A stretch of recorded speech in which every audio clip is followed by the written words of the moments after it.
기도하고 찬양드리도록 하겠습니다. 주님 감사합니다. 오늘도 이렇게 좋은 날 주님 앞에 나와 예배드리고 찬양하게 하심에 감사합니다.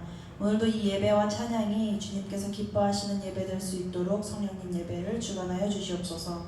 오늘도 이 시간을 통해서 깨닫게 하시고 살아 역사하실 하나님을 믿으며 사랑이신 예수님의 이름으로 기도합니다. 아멘. 주의 힘을 찬양하겠습니다.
믿음과 삶을 살아내는 실력이 너무나 다른 내 모습을 볼 때에 이 모습도 주가 사랑하실까 자신 없는 내 모습 그저 주님 앞에 있네 나 같은 자도 사랑하여 주시고 한 번도 나를 떠나지 않으셨네 마음속에 주를 찾게 여긴 날 꾸짖지 않으시고 내 손 잡아주시네 오직 주님 안에 두려움 없네 고난을 통해 날 만드시는 믿네 주님만이 내 모든 것 되시네 주님 강한 손 날 붙드시네 오직 주님 안에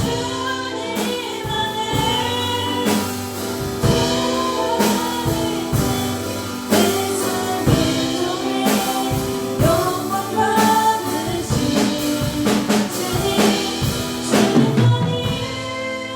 내 모든 것 되시네 우리 처음으로 다시 찬양했어요 믿음과 삶을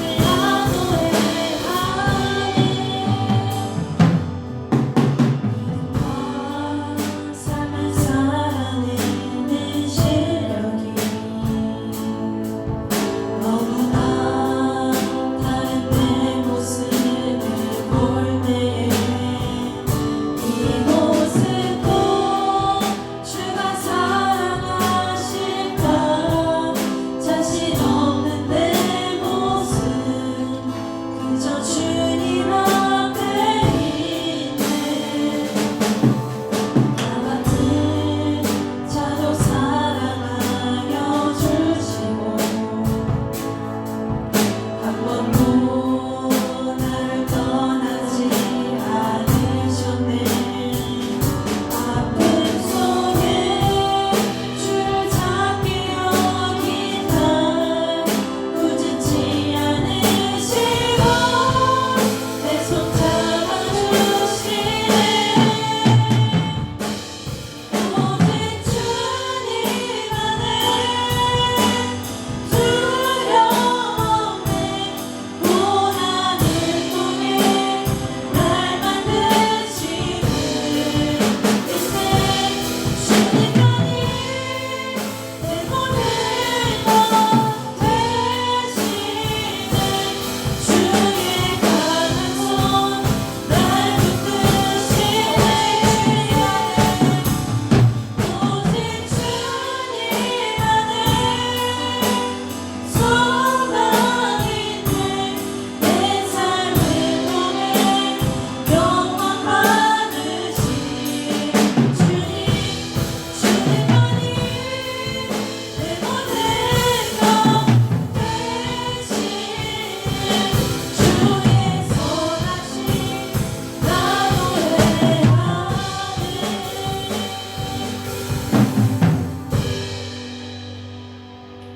흑대를 향하여 찬양하겠습니다.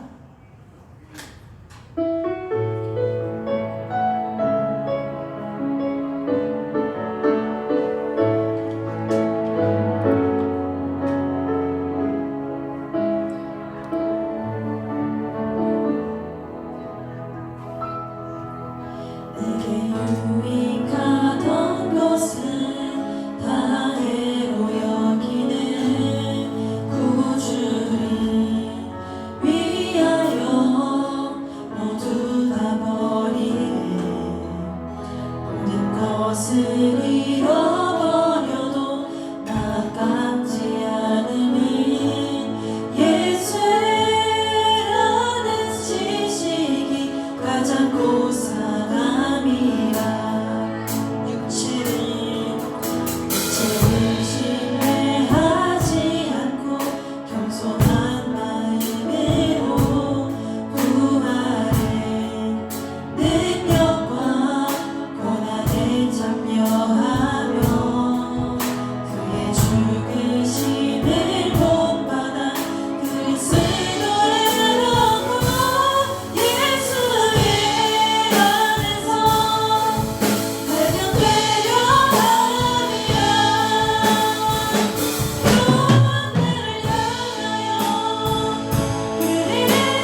먼저 저희 이 설교들이 이제는 유튜브에 올라가고 있는 거 여러분들 잘 아실 겁니다. 그래서 오늘부터는 죄송하지만 PPT 화면을 제공을 하지 않을 겁니다.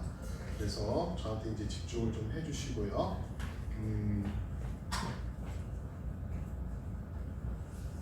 그동안 이제 PPT를 통해서 말씀부터 이렇게 다 해드렸는데 그게 없으니까 이제는 성경 말씀도 다 찾는 방향으로 이렇게 가도록 하겠습니다. 그리고 먼저 밝혀드립니다. 제가 처음에 2년여 전에 이 말씀들을 우리가 같이 보면서 저희들의 말씀은 제가 따로 설교를 준비하는 게 아니라 이재철 목사님의 새신자 반을 바탕으로 해서 여러분들과 그 교제를 통해서 함께 나누는 것이라고 먼저 밝히면서 시작을 했습니다. 유튜브에 이제 전주 것도 올라갔는데 제가 그것을 밝히지 않아서 오늘 이제 다시 한번 밝힙니다. 저희 오늘 말씀은 우리가 같이 묵상하는 말씀들은 이재철 목사님의 새신자만을 바탕으로 그 교제를 바탕으로 해서 함께 생각해 봅니다. 물론 그렇지 않은 것도 많이 들어있는데 그것을 기본으로 하고 있음을 여러분 꼭 유념해 주시기 바랍니다.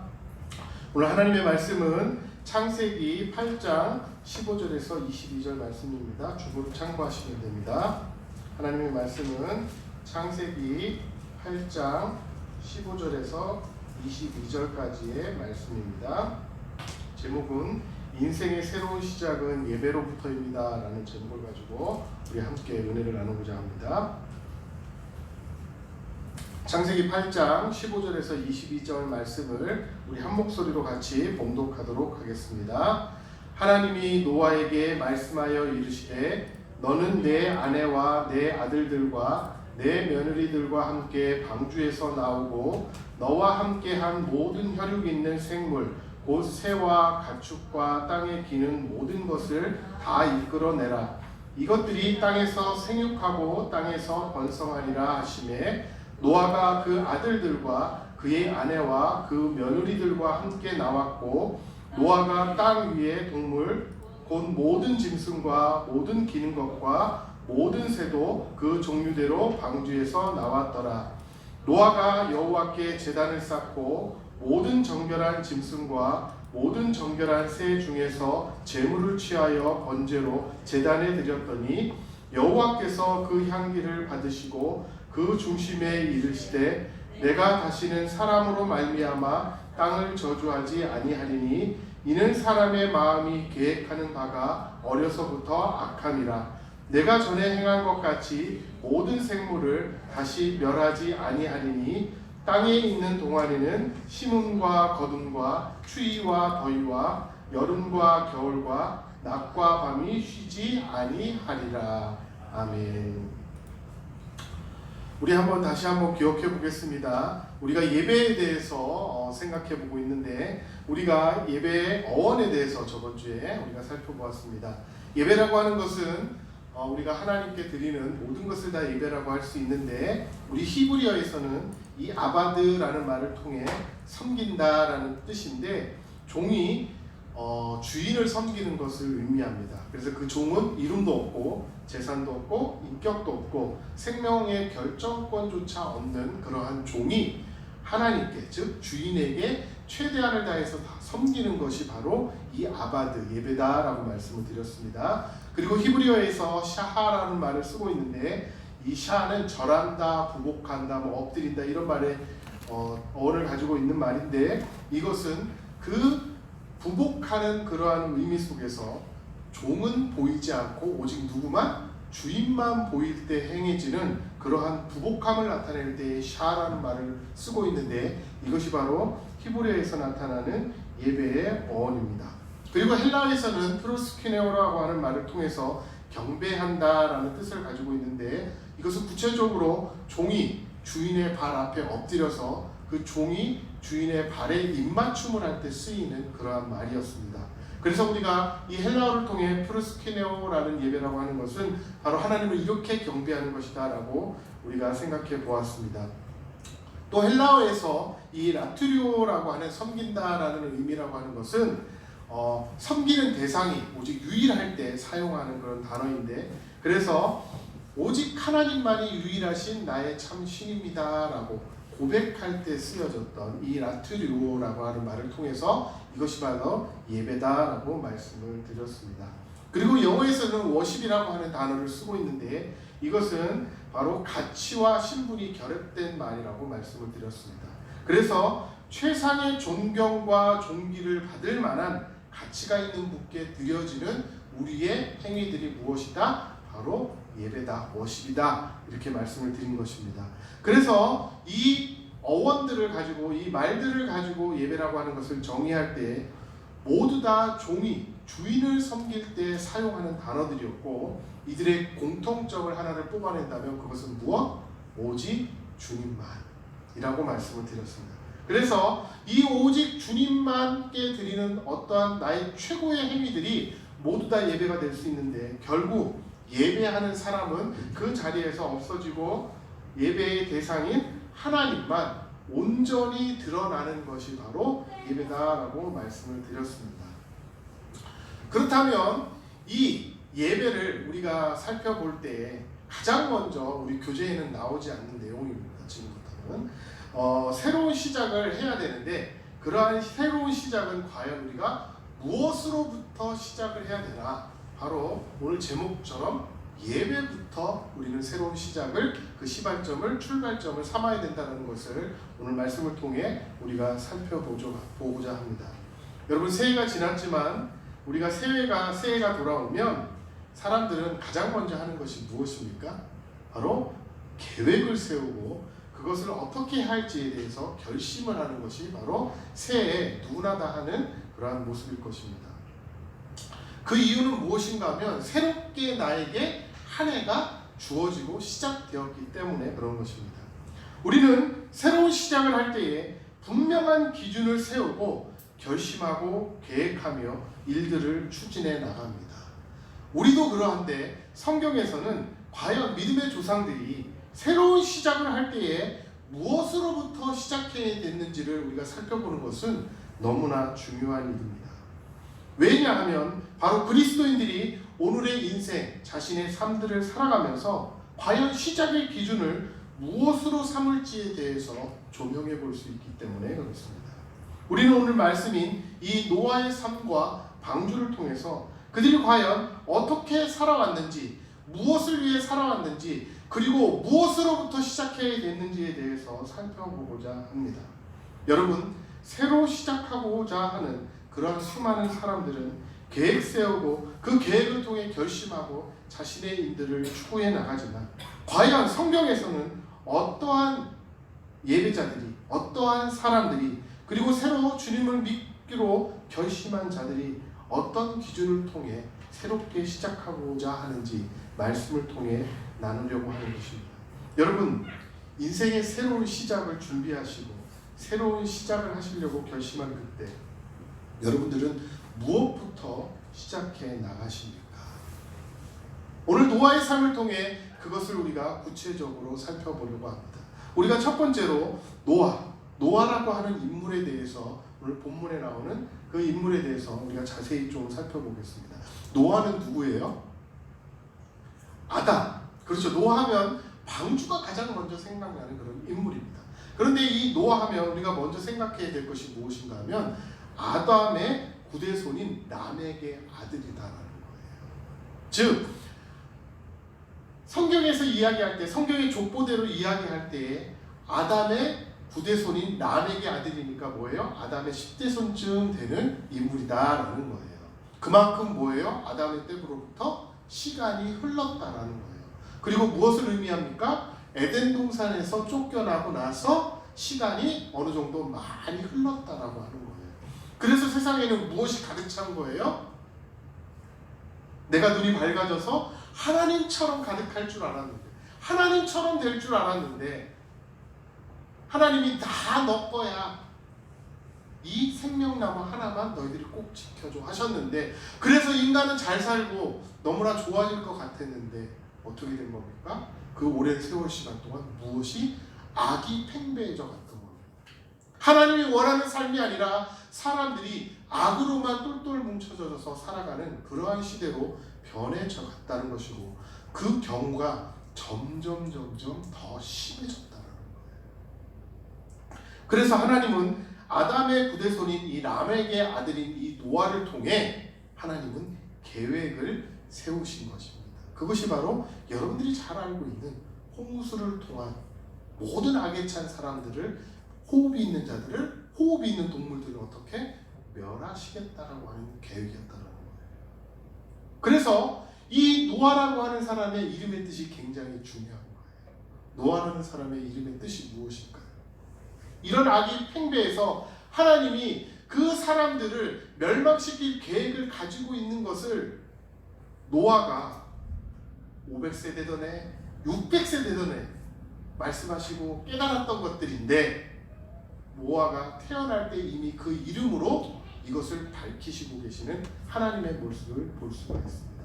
왜냐하면 노아의 이름의 뜻이 휴식, 안식, 안위, 위로, 구원하다, 이런 뜻을 가지고 있어요. 이미 하나님이 노아에게 말씀하시기도 전에 노아라고 하는 사람을 이 땅에 태어나게 해주셔서 그 이름 속에 뭐예요? 하나님의 계획을 미리 밝히시고 계시다는 거예요. 왜? 우리는 그것을 알 수 있습니다. 노아는 그 당시에 태어났을 때 그 부모들은 그것을 모를 수 있었지만, 성경을 가지고 있는 우리는 그의 이름을 통해 이미 하나님의 계획을 엿볼 수 있고, 그 어려운 그 멸망의 시대 가운데에 너희들에게 휴식을 주시겠다, 노아를 통해 안식을 주시겠다, 너희들을 안위할 것이다, 너희들을 위로하고 구원해 주시겠다라고 하는 계획을 그 이름 속에 담아 놨기 때문에 그렇습니다. 그래서 창세기 5장 29절의 말씀에 보면 여호와께서 땅을 저주하심으로 수고롭게 일하는 우리를 이 아들이, 즉 노아가 안위할 것이다 라고 밝히고 있는 겁니다.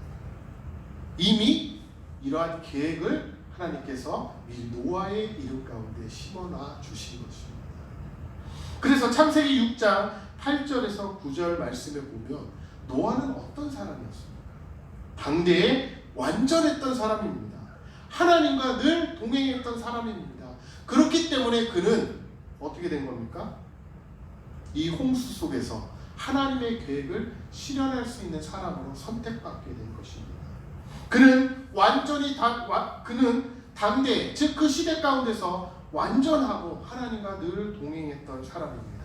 그래서 성경에서는 그를 하나님의 은혜를 입은 자라고 고백하고 있습니다.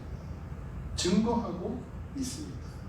여러분, 그가 하나님의 은혜를 입을 수밖에 없었던 사람이 된 것은 바로 그 시대 가운데 하나님의 말씀과 뜻 가운데 완전하고 담대하였으며 그 말씀을 철저하게 지킴으로 하나님과 동행했던 사람이었기 때문에 그는 결국 성경의 기자가 그는 하나님의 은혜를 입었던 자다라고 표현하고 있는 것입니다.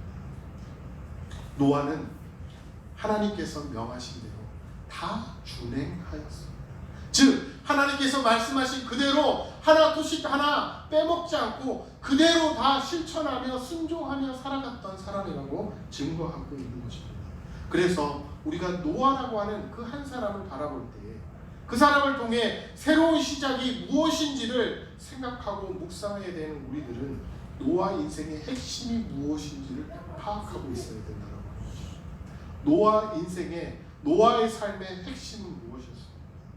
그것은 바로 두 가지로 나타낼 수 있습니다. 하나는 하나님의 계획과 하나님의 뜻과 하나님의 마음을 듣고 그것을 제대로 파악하고 있었던 사람이기 때문에 그는 하나님의 은혜를 입을 수 있었고 그를 통해 새로운 시작이 이루어질 수 있었던 것입니다. 그리고 두 번째로 그 하나님의 뜻을 알고 하나님의 계획을 알고 하나님의 마음을 안다고 해서 그것으로 끝나는 것은 반쪽짜리 인생이 될 수밖에 없는 것입니다. 그가 하나님의 은혜를 입은 자가 된 것은 바로 하나님의 뜻, 하나님의 계획, 하나님의 그 마음에 뭐예요? 순종하는 삶을 평생 살아갔기 때문에 가능한 것입니다. 여러분, 그것이 바로 노아가 새롭게 시작할 수 있었던 이유가 됐고 목적이 되었던 것입니다.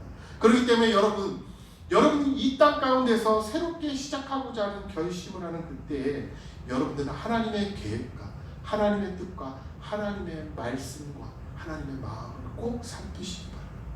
그리고 그것을 철저하게 다 준행하는 노아처럼 순종하는 삶을 살아가시기를 간절히 축원합니다. 그것이 바로 여러분들 가운데 새롭게 시작할 수 있는 첫 번째 이유가 되는 거죠. 우리가 두 번째로 생각해 봐야 할 것은 바로 방주입니다. 여러분, 방주가 뭐예요? 우리가 보통 배라고 많이 인식을 하잖아요. 그런데 원래 성경에서 방주는 테바라는 단어를 쓰고 있습니다. 이 테바가 뭔지 아세요? 상자, 괴짝 우리가 이렇게 많이 표현하죠. 그 괴를 의미하는 것이 바로 이 테바예요. 그런데 성경에 이 테바라고 하는 말이 두 번이 등장합니다. 하나는 이 노아의 방주를 표현할 때 창세기 6장 14절 말씀처럼 노아의 방주를 이야기할 때 노아의 테바다 이렇게 얘기를 하는 거예요. 그리고 또 한 곳이 나오는데 그것은 출애굽기에 나옵니다. 2장 3절에서 5절 말씀 무엇인지 아십니까? 모세가 위기에 처했을 때 어디에? 부모들이 그를 살리기 위해서 강에 띄우잖아요. 근데 어디에 넣어서 띄웁니까? 테바에 넣어서 띄우는 거예요. 그래서 성경에서는 그것이 일맥상통하는 겁니다. 노아의 방주의 모습과 뭐예요?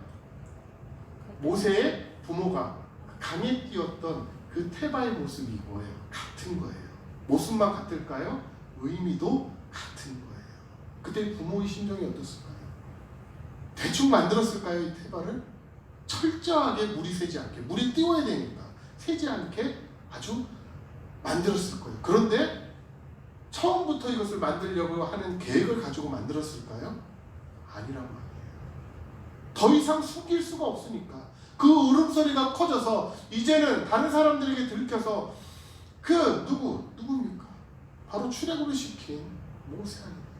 그 모세를 생명을 앗아갈 수 있는 그 순간에 긴급하게 만든 테바인 거예요. 그때의 심정이 어디로 담겨 있는 겁니까? 이 노아의 방주 가운데로 담겨져 있는 거예요. 하나님의 말씀을 하셔서 꾸준하게 그 안에는 무엇이 담겨져 있는 거예요? 바로 이제는 생명이 얼마 남지 않았다는 그 긴박함이 이 테바 안에 담겨져 있는 거예요. 그래서 성경에서 이 테바가 이렇게 두 가지로 쓰여지는 겁니다. 물론 신약에 가서 언약궤를 상징하는 것으로 테바를 사용하기도 했지만 그거는 이제 헬라어를 차용해서 쓴 거니까 우리가 간두보다라도 이 구약의 이 테바라고 하는 이 상자라고 하는 것이 바로 방주다라는 거예요. 그러니까 이 방주에 담겨진 의미가 이 히브리인들은 어떻게 인식을 했겠어요? 굉장히 긴급하고 급박하고 나의 목숨을 구해줄 뭐예요? 우리가 의미하는 그런 방주였다. 그래서 이거를 우리가 방주로 표현을 하고 있는 거죠. 이 테바는요, 노아가 만들었던 방주는 하나님의 명령에 의해서 처음부터 제작되었고 마친 것이 바로 이 방주라고 하는 거예요. 그렇기 때문에 더 의미가 있는 겁니다. 사람을 구하려고 우리는 어떤 방법을 써요? 사람의 방법들을 자꾸 씁니다. 그런데 노아 시대 때 첫 방법은 뭐예요? 하나님의 방법이었던 거예요. 방주라고 하는 하나님의 방법이었던 거예요. 사람이 만들었지만 철저하게 하나님이 처음부터 계획하시고 설계하시고 만들게 하셨다는 거예요. 그래서 하나님 명령에 의해 제작된 이 방주, 만약 제가 만들었다면 동력이 있는 배를 만들었을 거예요. 그런데 하나님의 명령에 의해서 만들어진 이 방주는 무동력선이었어요. 동력이 없는 선이었어요. 이것은 무엇을 의미합니까? 정처 없이 배가 떠돌아다니는, 표류할 수밖에 없는 배라는 거예요. 왜 하나님이 굳이 나 같으면, 제가 배를 만들었으면 동력선을 만들었지만 왜 무동력선을 만들었겠어요? 무엇이? 철저하게 하나님만을 의지할 수밖에 없는 방주였던 거예요. 무려 그 배의 규모가 어느 정도 되어 있는 줄 아세요? 옛날에 이 규빗이라고 하는 그런 단위로 쓰였잖아요. 이 규빗이 뭐냐면 원래는 이 팔꿈치부터 시작을 해서 가운데 손가락의 끝까지의 길이를 규빗이라고 해요. 이게 보통 기준을, 여러 기준이 있어요. 나라마다 좀 틀린데 요즘 학자들이 보통 이제 쓰는 1규빗의 기준이 45.6cm예요. 그래서 제가 한번 재봤어요, 집에서. 이 설교를 준비할 때 여기다 자를 대고 팔꿈치부터 제일 딱 대니까 제가 조금 더 길더라고요. 한 46cm에서 한 1mm 정도 모자라는 그 정도 길이인데 하나님의 명령에 의해서 지어졌던 이 방주는요, 길이가 300규빗이었어요. 그것은 무엇을 의미하냐면 대략 45.6cm를 기준으로 했었을 때 136.8m였다는 거예요. 여러분들 100m 달리기 하죠. 한참을 달리잖아요. 그런데 그거보다 36.8m가 더 긴 거예요. 그리고 너비는 50규빗이었어요. 그것은 22.8m 정도 되는 길이입니다. 높이는 30규빗이었어요. 13.7m 정도 되는 거예요. 여러분 보통 아파트 천장이 보통 얼마 줍니까? 2,400을 기준으로 합니다. 요즘 뭐 더 높게도 많이 주긴 하지만 보통 아파트 천장 높이가 바닥부터 2.4m예요. 그런데 13.7m라고 하는 것은 대략 어느 정도 아파트 높이인지 여러분들 아마 감이 오시는 겁니다. 그래서 이거를요 갑판 면적을 한번 따져봤어요. 학자들이 따져보니까 약 9,000제곱미터가 나와요. 이걸 평으로 바꾸면 2,722평 정도 되는 갑판의 면적인 거예요. 그런데 그 갑판 면적이 그 정도 되는데 그것이 몇 층으로 나눠져 있어요? 예, 하나, 둘, 세 층으로 구별했어요. 얼마나 넓은 면적이겠어요?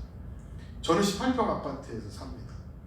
여러분들이 보통 국민평수라고 하는 아파트가 32평, 뭐 33평, 34평 하잖아요. 근데 그건 다 토탈 평수예요.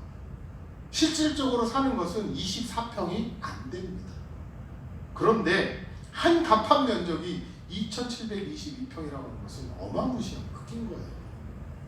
이거는 실평수예요.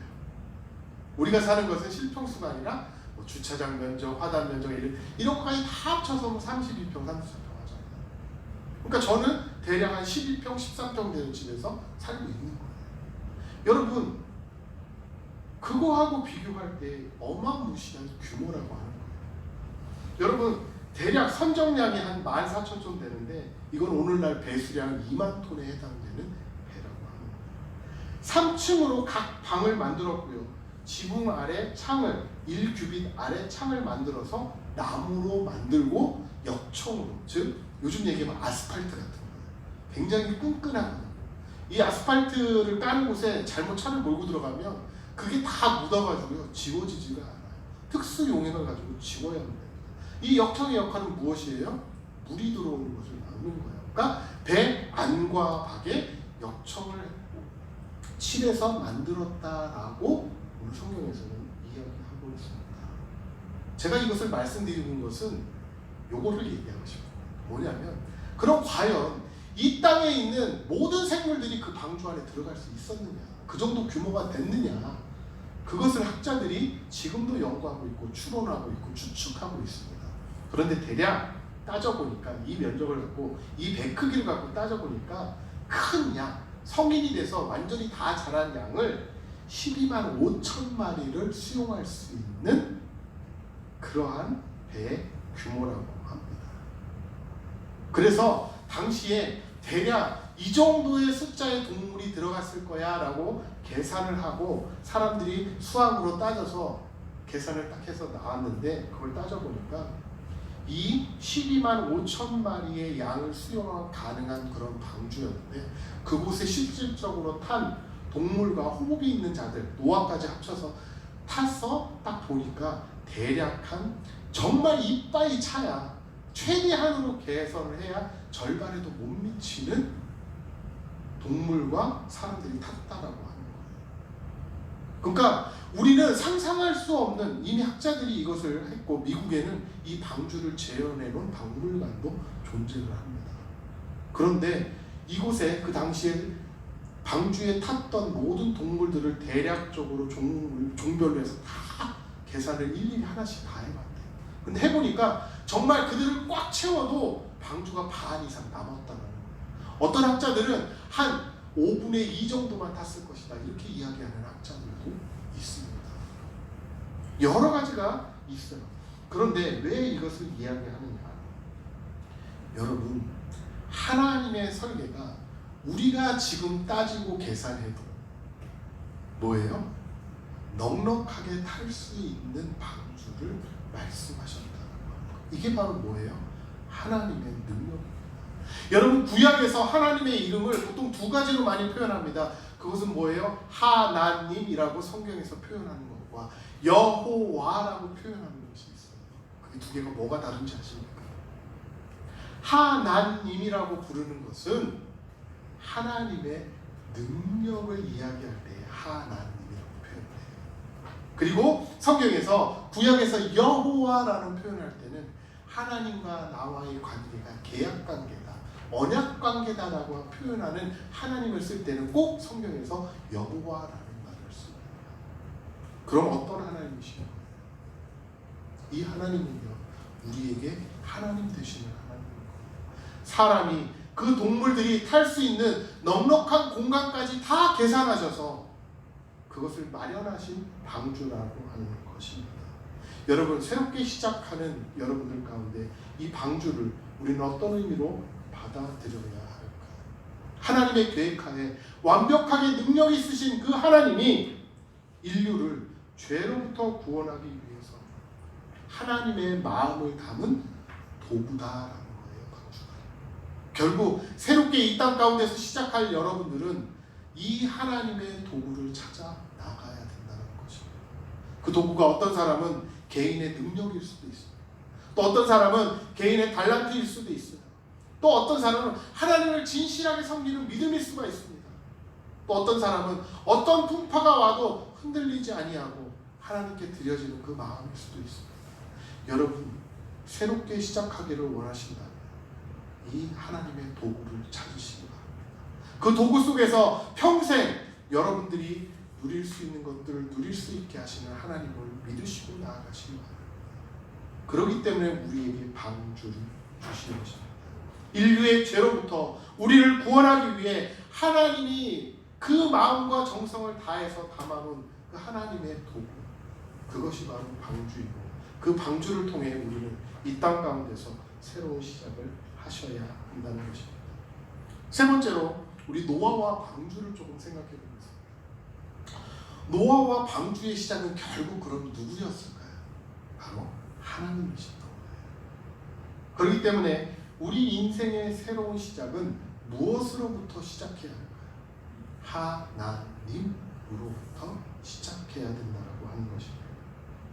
여러분, 노아와 방주의 삶 속에서 그것을 우리가 성경에서 노아 창세기 6장, 7장, 8장 말씀을 계속해서 읽어보시면 노아와 방주의 이야기인데 거기서 우리가 두 가지로 분류를 해볼 수 있어요. 첫 번째는 뭐예요? 계획하신 것은 누구예요? 하나님. 그 계획을 우리에게 말씀하신 분은 누구예요? 하나님. 그리고 그 계획을 구체적으로 실천에 옮기고 순종한 사람은 누군 거예요? 노아인 겁니다. 그러니까 결국은 뭐예요? 우리 신앙의 구조가 항상 어떻게 되는 거예요? 우리에게 말씀하신 하나님, 그 말씀을 듣고 그 말씀대로 살아가고 준행하는 우리. 이러한 사람들이 새로운 시작을 꿈꿀 수 있고 새로운 시작을 할 수 있다라고 하는 것입니다. 여러분, 노아는요, 이 방주를 순식간에 하나님이 말씀하셔서 뚝딱뚝딱뚝딱 만드는 게 아니에요. 근데 여러분들 하나의 오해의 소지가 있습니다. 여러분, 방주를 만든 기간이 얼마라고 보통 배우셨습니까? 교회 학교에서 120년이라고 많이들 배우셨을 거예요. 근데 성경에서는 방주를 만든 정확한 기간을 이야기하지 않고 있어요. 성경에 120년이라고 하는 것이 얼핏 나와서 그것을 마치 노아의 방주를 만든 기간이라고 이야기하고 착각하면서 이야기하고 있지만 그것은 정확한 해석은 아닙니다. 오해 없으시기 바랍니다. 그러나 약 100여 년 앞뒤로 얼마가 더 될지는 모르겠어요. 학자들이 보통 추측은 120년을 만들었다 이야기하는 사람이 있는데 그것은 요즘 거의 사장되는 그런 이야기예요. 한 100여 년 정도 됐을 것이다. 80 몇 년이 됐을 것이다. 60 몇 년 정도, 이런 식으로 좀 학자마다 의견이 갈리는데 여하튼지 간에 한 사람이, 그의 가정이 이렇게 양을 12만 5천 마리를 실을 수 있는 배를 만든다라고 하는 것은 결코 쉽지 않았을 거예요. 재료 수급부터 그것을 과연 어떻게 뚝딱거리며 만들며 높이가 3층인데 13.5m를 올라가서 그것을 만들어야 되는 거잖아요. 각 층을 비워. 방주만 만들어서 끝나는 문제가 아니었어요. 뭐예요? 방주 안에 얼마나 있었어요, 사람들이? 대략. 방주 안에요, 동물들과 사람이 1년이 넘게 그곳에서 먹고 자고 기거했단 말이에요. 뭐가 필요해요? 그렇죠. 식량이 필요해요. 마실 물도 필요한 거예요. 여러분, 홍수 났는데 그 홍수 물 먹을 수 있어요? 세상에 물이 많으니까. 제가 예전에 이제 사역을 하면서 한 젊은 청년한테 전화 왔어요. 목사님 큰일 났습니다. 저희 집 홍수가 나가지고 다 잠겼어요. 그래서 가서 열심히 청소해주고 이랬는데 저는 그때 느낀 게 하나가 있었어요. 뭐냐면 홍수라면 이게 힘들구나. 왜 사람들이 옷은 빨아서 다시 입으면 되고 전자레인지 같은 거나 이런 전자기기도 좀 고쳐서 다시 이럴 수 있다라고 생각을 했는데 제가 그 현장을 직접 가서 보고 나서 그 생각이 싹 사라졌어요. 왜냐하면 빨아도 소용이 없어요. 왠지 아십니까? 그 오물들이 그냥 흙탕물이 아니에요. 오물이 섞인 그런 흙탕물이에요. 냄새가 나서요. 빨아도 그게 지워지지가 않아요. 하수도 다 역류해서 나오거든요. 물이 들어오는 것도 있지만 역류를 다 해요. 변기 역류하는 거잖아요. 하수도 역류해요. 그러니 얼마나 수많은 사람들이 쓴 그 오물들이 다 묻어있겠습니까? 처리가 안 되는 거예요. 아무리 씻고도 빠지지가 않더라고요. 그걸 제가 경험을 해봤어요. 그러니 이 물을 마시거나 씻을 수 있다고 생각하시면 오산인 거예요. 하루 이틀 3일만 비가 와도 이러한 일이 있는데 며칠이 왔어요? 40여일 비가 쏟아졌잖아요. 그리고 그 안에서 1년 넘게 있었더라고요. 뭐 예를 들어서 360일을 1년으로 따지면 대략 학자들은 한 377일 정도 있었다라고 이야기를 합니다. 1년을 조금 넘게 있었던 것이죠. 여러분 한번 생각해 보세요. 그때 먹을 최소한의 물은 있다 쳐도 식량들 얼마나 많은 준비가 필요했겠습니까? 이 오랜 기간 노아는 방주만을 지은 게 아니라 이 모든 것을 준비했다라는 거예요. 그게 가능했을까요? 노아 한 사람은? 노아 가족으로 가능했을까요? 저는 불가능했을 거라고 생각합니다. 그런데 이것이 성경에 기록되어지고 가능하게 된 것은 무엇입니까? 노아가 하나님의 그 말씀대로 순종했기 때문에 가능했던 거예요. 즉 그의 삶이 방주라고 하는 것을 지음으로 인하여서 그것을 순종하는데 그 순종하는 것조차도 하나님이 이끌어 가시는 대로 순종했다라고 하는 거예요. 내가 그냥 생각해서 내 하나님 말씀을 내가 지키고 순종하겠습니다. 이 수준이 아니라요. 그것만 해도 귀한 믿음인데 그리고 그 말씀대로 내가 순종하는 것만으로도 귀한데 그 순종조차도 노아는 어떻게 한 거예요? 이 방주를 지으면서 그 순종함조차도 순종하는 그 삶 생활조차도 하나님이 이끌어 주시는 대로 했기 때문에 우리가 상상할 수 없는 일이 벌어졌다라고 하는 것입니다. 여러분 들어간 동물도 여러분 제가 이거 하나 질문할게요. 시간이 좀 가더라도 들어간 동물들 어떻게 들어갔습니까? 그리고 몇 마리가 들어갔어요? 이 성경을 싫어하는 사람들은 이거를 가지고 성경에 오류가 있다는 왜냐하면 처음에 하나님이 얘기했을 때 너희들 동물들 살아있는 호흡 있는 거 한 쌍씩 들어가 그랬거든요. 다음에 어떻게 바뀝니까? 중간에 7쌍씩 들어가 정결한 거 부정한 건 2쌍씩 들어가 이렇게 또 바뀌죠. 그러다 다시 실질적으로 들어간 거는 사람들이 다 착각을 하고 있어요. 7쌍씩 들어갔다 그리고 2쌍씩 부정한 것들은 들어갔다. 즉 정결한 동물들은 뭐예요? 7쌍씩 들어간 거고 부정한 동물은 2쌍씩 들어가 이렇게 얘기를 하는데 중간에 하나님이 또 바뀌어요. 결국 하나님이 이끌어서 들어간 것은 암수 한 쌍이었다. 성경 한번 자세히 보세요. 그렇게 바뀐다니까. 그래서 성경은 오류가 있다라고 얘기해요. 왜 하나님이 처음에 한 쌍이었다가 그 다음에 7쌍 그 다음에 2쌍으로 바뀌었다가 다시 한 쌍이에요. 말이 안 된다 이거. 그래서 아주 좀 생각 있는 학자들은 그것은 전승이 틀리기 때문에 이때 당시에는 문자가 없었잖아요. 그러니까 어떻게 해요? 구전으로 입에서 입으로 전해져 내려오는 거예요. 그러다 보니까 어떻게 되는 거예요? 다른 구전을 서로 편집할 거다. 그래서 어떤 데는 한 쌍으로 나오는 것이고 어떤 데는 7쌍, 2쌍 이렇게 나오는 거다라고 얘기하는 적이 있어요. 그러나 이것은 그런 의미로 저는 해석을 하지는 않습니다. 저는 이것을 어떻게 보냐면 결국 노아의 순종의 문제입니다. 하나님이 처음에 말씀하실 때 우리에게 이렇게 얘기하죠. 너 한 쌍씩만 데리고 들어가. 그러면 그것이 끝까지 뭐가 되어야 되는 거야? 하나님의 말씀이 되어야 되잖아요. 그렇죠? 우리는 그것을 믿어요. 근데 하나님이 갑자기 중간에 바꾸셔. 야 다음엔 7쌍이고 2쌍이야. 그럼 여러분들 믿음이 어떻게 될 것 같아요? 하나님 왜 이러시지? 오해한단 말이에요. 정말 이분이 하나님 맞아? 이렇게 된단 말이에요. 그걸 멈추시는 게 아니라 하나님은 다시 노아 앞에 동물들이 이끌어서 방주로 들어갈 때 어떻게 했어요? 다시 한 쌍씩을 보내셨어요. 뭐예요? 왜 그렇게 하셨을까? 여러분 답은 안 알려드리고 묵상을 한번 해보시고, 왜 그 전능하신 하나님이 방주의 설계를 철저하게 하셨던 하나님이 이렇게 어설프게 얘기하셨을까? 도대체 우리한테 무엇을 느끼나? 그걸 여러분들이 찾아나가시는 것이 바로 진짜 성경 공부인 거예요. 여러분 삶의 성경 공부인 거예요. 아무튼 들어간 동물이 그렇게 차이가 납니다. 그리고요, 여러분들 잘 생각하셔야 됩니다. 저는 어렸을 때 어떻게 생각을 했냐면, 비가 오니까 방주에 들어간 줄 알았어요. 그렇죠? 비가 막 오기 시작하니까 이제 야 방주에 들어가자 하고 들어간 줄 알았어요. 보통 그렇게들 많이 이야기를 합니다. 그런데 언제 방주에 들어갔나요? 노아가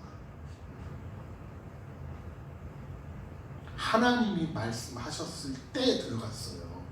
비가 와서 들어간 게 아니라 하나님이 이제는 방주에 좀 들어가, 너 방주에 들어가야 돼, 들어가라고 예언했을 때 방주에 들어갑니다. 그럼 들어갔으면 뭐가 내려야 되는 게 맞는 거예요?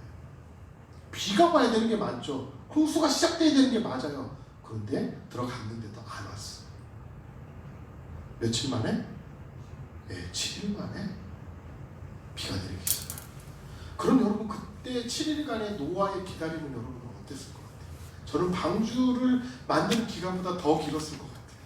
느낌, 마음. 그때 가장, 여러분 한번 생각해 보세요. 100여 년에 걸쳐 100여 년이라고 가정을 합시다. 추측을 하는 거예요. 방주를 만드는데 그 사이에 얼마나 많은 사람들이 와서 비난을 했겠어요. 조롱거리게 됐겠어요. 놀림거리가 됐겠어요. 야, 저 미친놈 또 저기서 저주다 보겠다. 이렇게 얘기를 했을 거란 말이에요. 그런데 어느 날 갑자기 사람들이 보니까 동물들이 막 나오기 시작하는데 방주 안으로 다 들어가는 거예요. 그리고 노아가 들어가는 거예요. 그리고 문을 꽝 닫는 거예요. 그럼 뭐가 와야 되는 거예요?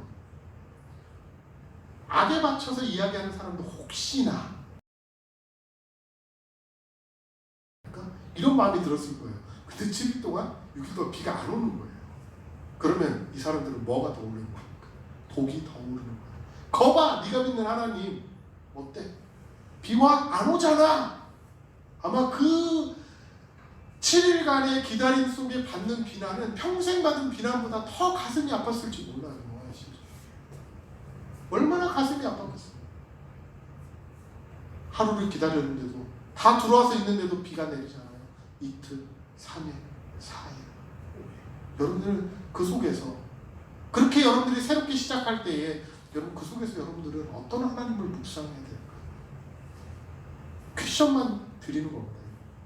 그리고 그 부분을 여러분들이 한번 묵상해보고 생각해보시고, 또 하나, 방주에서 여러분들 나온 것이 비가 그치고 땅이 말라서 나온 걸까요? 우리 그렇게 생각합니다. 성경을 가만히 보십시오. 방주에서 언제 나와요? 하나님이 말씀하셨을 때 나가요. 이미 노아는요, 비둘기를 놓아줌으로 인해가지고 다시 안 들어오고 잎사귀를 불고 오는 그런 것들을 보면서 땅이 말라가는 것을 알았고, 결국은 우리가 나가도 됨을 알았어요. 그렇죠, 성경에서는. 그런데 결국 언제 나가요? 하나님이 나가라고 한 때 나가요. 만약에 성경이 정말 정확하고 만약에 노아가 말라서 나갔다는 것을 강조하기 위해서는 성경에서 분명히 그 구절을 언급을 했을 거란 말이에요. 근데 그 구절은 없고 오히려 하나님이 이제는 됐으니까 나가라, 오늘 본문처럼 그렇게 이야기했었을 때 노아는 방주에서 나가는 거예요. 결국 뭐예요? 들어간 동물도, 방주에 들어가서 기다린 그 7일간의 기간도, 방주에서 나오지 않고 땅이 말랐음에서도 기다렸던 그 시간 속에서 우리는 어떤 하나님을 묵상해야 될까요? 여러분 스스로가 찾아 나가셔야 되는 숙제인 겁니다. 그런데요, 이러한 모든 일을 겪은 노아는 그 방주 속에서 어떻게 나온 겁니까? 하나님의 말씀대로 준행한 거예요. 행한 거예요. 하나님의 영원한 약속을 믿은 거예요. 그 설계하심과 능력 있으신 하나님을 믿고 끝까지 하나님의 말씀대로 준행한 거예요. 그래서 그는 어떤 복을 받습니까? 아까 은혜를 받았다고 했잖아요. 또 받은 복이 무언 것 같아요? 하나님께 영원한 약속을 받는 자가 된 거예요. 무엇을 통해서? 하늘의 뜻 무지개를 통해서. 여러분, 이 무지개가 무엇일 것 같아요? 야, 하나님의 약속이다. 우리는 여기까지만 생각합니다. 한 단계만 조금만 더 들어가 볼 거예요. 노아가 방주에서 나와서 하나님이 약속하시고 말씀하신 그 무지개를 봤을 때 어떤 심정이 들었을 것 같아요? 그거를 여러분들 상상하고 한번 느껴봐야 된다는 게 신앙입니다. 저는 이렇게 해석을 해봤습니다.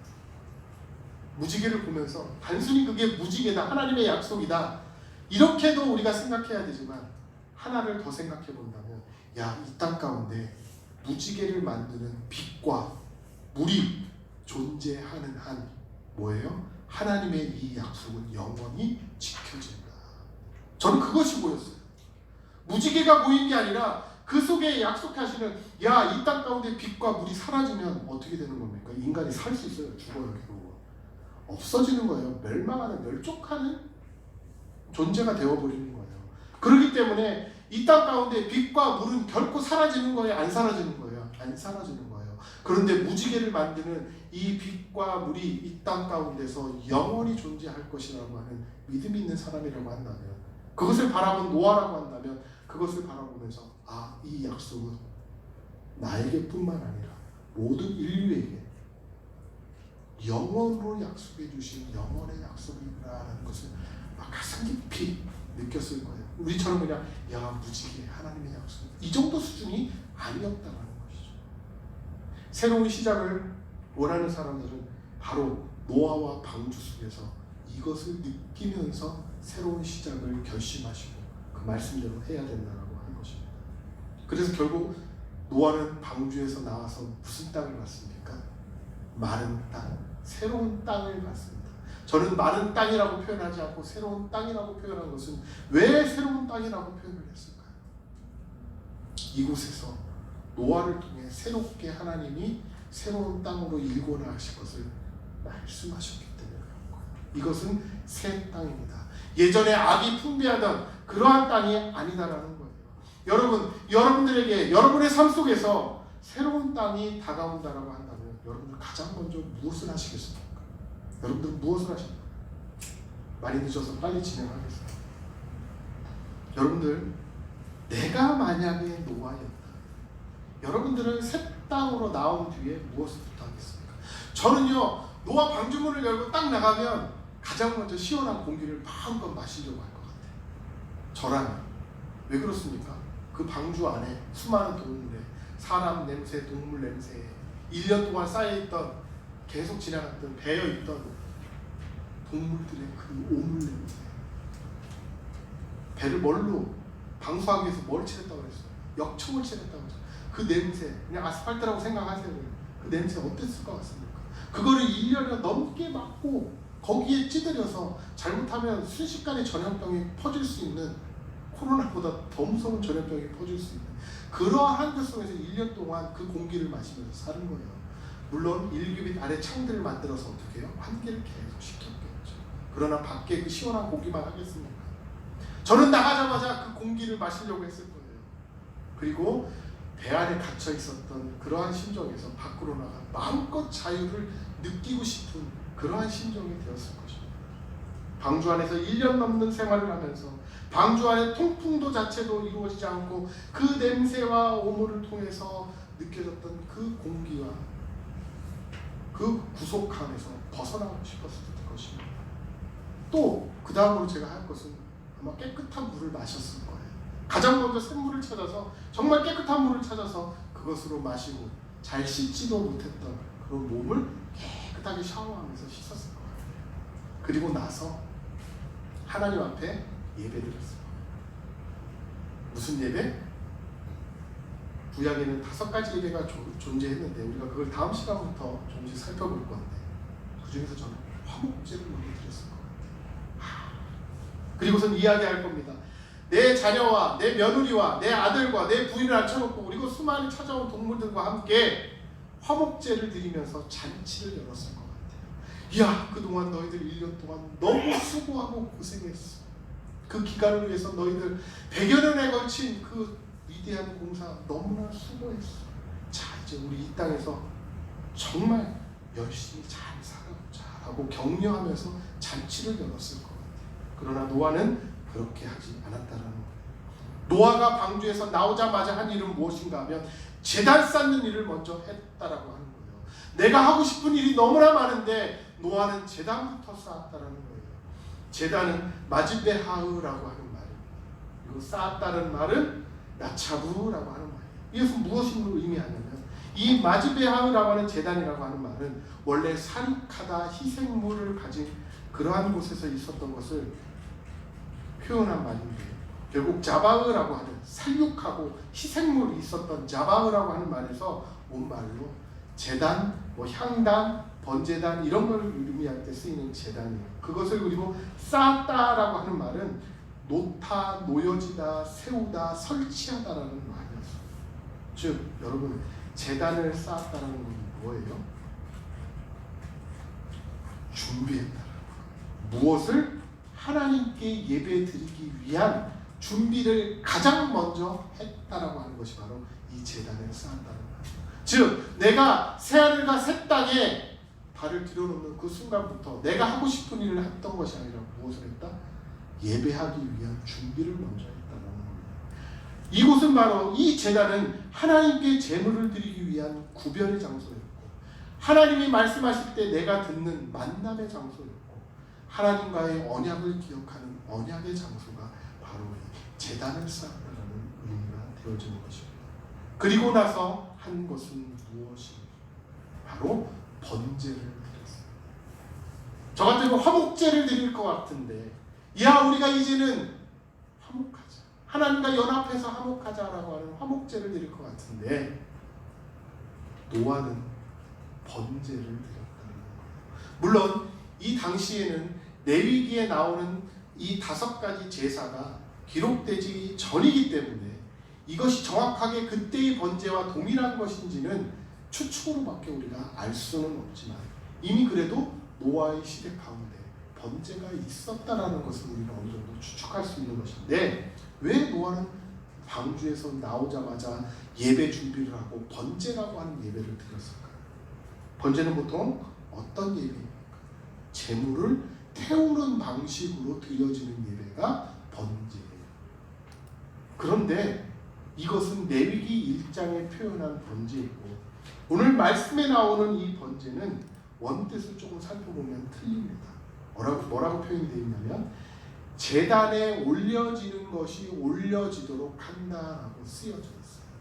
그것을 성경에서는 우리말로 해석할 때 무엇으로? 번제라고 표현한 거예요.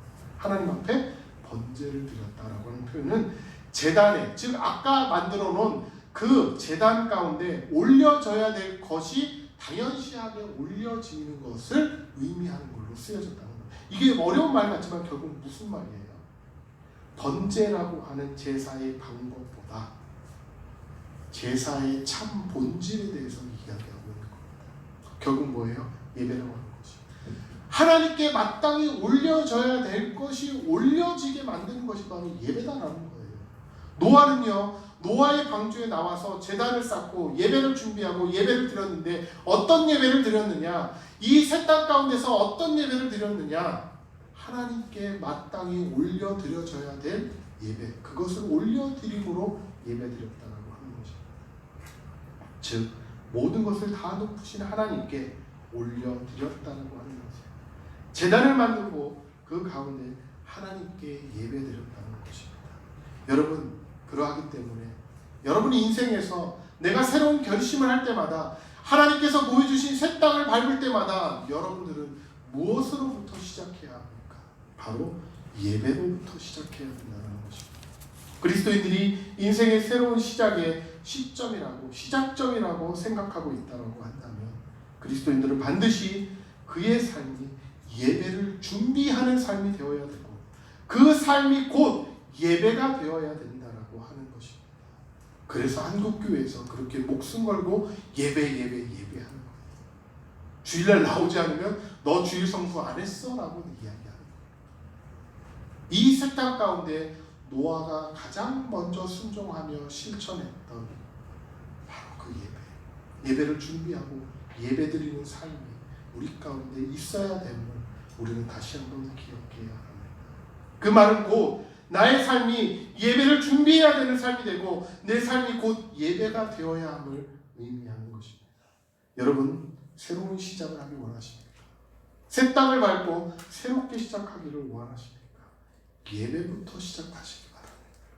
여러분의 새로운 시작이 삶의 예배로부터 시작되기를 이 노아의 삶과 방주를 보면서 여러분들 꼭 기억하셔야 될 부분인 것입니다. 여러분은 은혜로운 삶을 소망합니다. 하나님께 은혜 받고자 합니다. 그리고 그곳이 새 땅으로 변화되기를 소망합니다. 여러분, 그곳에서 우리는 먼저 예배해야 합니다. 예배하는 여러분 되시기를 간절히 축원드립니다. 기도하겠습니다. 사랑과 은혜가 많으신 하나님, 우리가 오늘 노아의 삶과 그 방주를 짓고 그곳에서 나와 새 땅을 밟을 때 노아의 가족들의 모습을 살펴보았습니다. 그 속에서 하나님의 마음을 알게 되었고 그 속에서 내가 과연 이 땅을 밟을 때 무엇부터 해야 되는지에 대해서 알게 되었습니다. 하나님, 이 죄가 만연한 이 세상 가운데 내가 그리스도인으로서 살아가는 것이 너무나 힘든데 그 가운데서 하나님이 보여주신 새 땅을 밟을 때마다 내 마음의 새 땅을 밟을 때마다 하나님, 주님 앞에 먼저 예배 준비하고 예배하는 자가 되게 하여 주옵소서. 하나님께 마땅히 올려드려야 할 것을 올려드리는 예배가 될 수 있도록 주님, 나의 인생에 준행함과 주님의 은혜가 있게 하여 주옵소서. 내가 하는 하나님 앞에서의 그 순종조차 하나님이 이끄시는 대로 걸어가는 믿음의 길, 노아의 삶과 같은 길이 될 수 있도록 주님 인도해 주시고 함께하여 주옵소서. 주님께서 이 모든 것 가운데 함께 하심을 믿고 감사드립니다. 이 모든 말씀을 예수님의 이름으로 간절히 기도드렸사옵나이다. 아멘. 이제는 우리 주 예수 그리스도의 은혜와 하나님 아버지의 무한하신 사랑하심과 성령님의 교통 역사 충만케 하시는 나의 삶 속에서 모세의 삶을 통해 늘 예배하는 자의 삶을 잊지 않기를 소망하며 예배하기를 소망하는 우리 대전 둔산교회 모든 사랑의 지체들과 이 땅의 모든 그리스도인들과 하나님의 말씀을 위해 또한 순종의 삶을 위해 헌신하는 모든 이들 가운데 지금부터 영원까지 함께 하시기를 간절히 축원하옵나이다. 아멘.